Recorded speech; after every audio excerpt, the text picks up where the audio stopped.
creative thinking and innovation. So like you will be more creative, and you can find the different ideas how to be creative, and you can think, you can act, you can learn. So you have a different ideas for doing something to find the solution. พอเราได้มาทำกิจกรรมเนี่ยเราก็ได้รู้ว่าแบบแต่ว่าการแก้ปัญหาของเราอ่ะจริงๆแล้วอ่ะมันไม่ได้มีแค่ปัญหาเดียวมันมีเยอะแยะมากมายเลยแล้วก็เราก็สามารถหาปัญหาที่ดีที่สุดแล้วก็หาข้อสรุปของเราได้ค่ะจากตอนแรกที่เรางงๆก็ทำได้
บางทีเรายังคิดไม่แ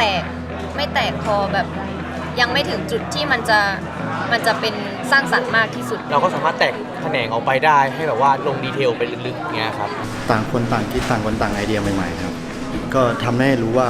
เราไม่ได้มีแค่ความคิดไอเดียเจ๋งๆแค่คนเดียวนะครับเหมือนกับเปิดให้เรารู้สึกแบบ